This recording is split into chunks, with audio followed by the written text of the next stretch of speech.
Kenalkan, nama saya Ikra Ain Fahwa. Pada kesempatan kali ini, saya akan menjelaskan mengenai strategi belajar mengajar. Ada 4 poin penting yang akan saya jelaskan kali ini. Yang pertama yaitu pengertian tentang apa itu strategi belajar. Lalu yang kedua ada strategi dasar dalam mengajar.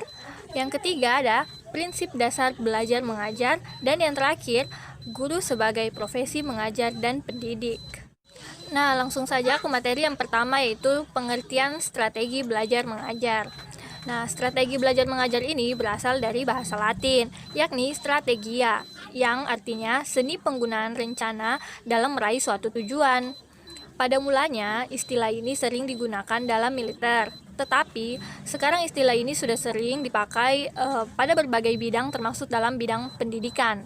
Nah, strategi belajar mengajar sangat penting untuk mencapai suatu tujuan belajar mengajar yang sesuai dengan keinginan pendidik dan juga peserta didik.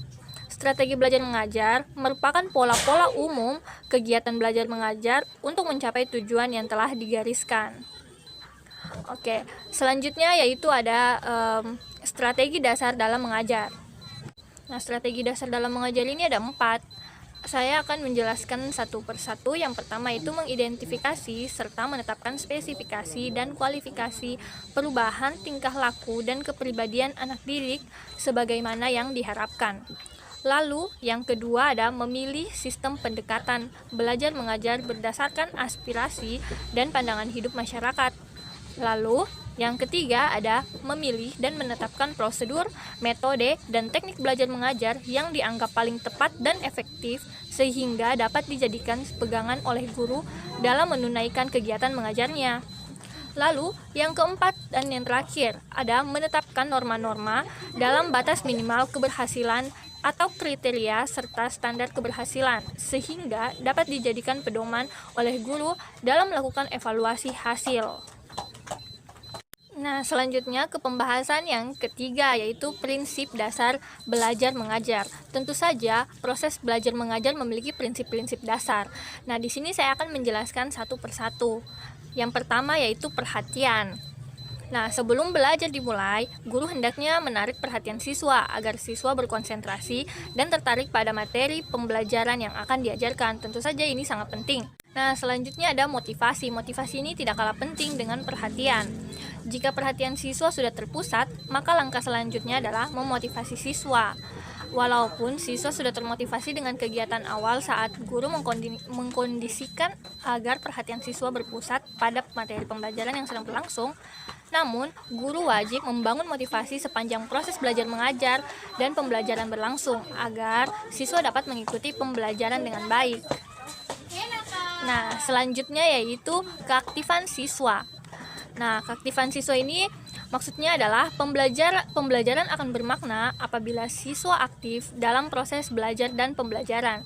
Siswa tidak sekedar menerima dan menolak konsep-konsep yang disampaikan oleh guru, tetapi siswa juga aktif langsung dalam proses pembelajaran.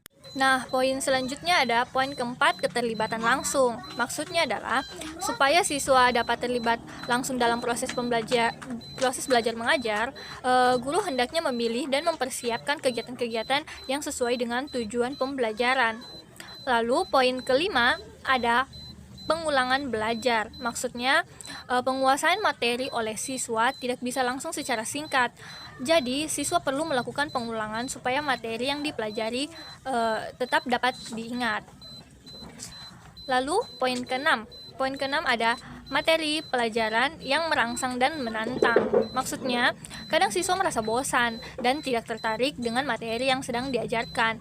Oleh karena itu, untuk menghindari gejala-gejala seperti ini, guru harus memilih dan mengorganisir materi sedemikian rupa sehingga merangsang dan menantang siswa untuk mempelajarinya. Nah, lalu pada poin ketujuh ini ada balikan atau penguatan. Maksudnya adalah penguatan yang mempunyai efek yang besar jika sering diberikan kepada siswa. Setiap keberhasilan siswa sekecil apapun hendaknya ditanggapi dengan diberikan penghargaan oleh guru. Lalu pada poin ke-8 ada karakteristik siswa. Maksudnya, setiap siswa memiliki karakteristik yang berbeda-beda. Perbedaan individu baik secara fisik maupun psikis akan mempengaruhi cara belajar siswa tersebut, sehingga guru perlu memperhatikan cara pembelajaran yang diberikan kepada setiap siswanya. Misalnya, mengatur tempat duduk, mengatur jadwal pembelajaran, dan lain-lain sebagainya. Nah, oke, kita masuk ke pembahasan terakhir, yaitu guru sebagai profesi mengajar dan pendidik. Nah, kita bahas yang pertama dulu, yaitu guru sebagai profesi. Apa yang dimaksud dengan guru sebagai profesi? Nah, guru sebagai profesi lebih menekankan kepada tugas dalam merencanakan dan melaksanakan pengajaran. Dalam tugas ini, guru dituntut untuk memiliki seperangkat pengetahuan, keterampilan teknis belajar mengajar, di samping menguasai ilmu atau bahan yang akan diajarkan. Lalu, yang berikutnya ada guru sebagai pendidik. Maksudnya, dalam Undang-Undang Nomor 20 Tahun 2003, Bab 11 Pasal 39 Ayat 2 dikatakan bahwa guru sebagai pendidik adalah tenaga profesional yang bertugas merencanakan dan melaksanakan proses pembelajaran, menilai hasil pembelajaran, melakukan bimbingan dan pelatihan, serta melakukan penelitian dan pengabdian kepada masyarakat. Nah, itu dia tadi penjelasan singkat saya mengenai strategi belajar mengajar. Semoga dapat dipahami dan juga dapat bermanfaat bagi kalian yang menonton video ini.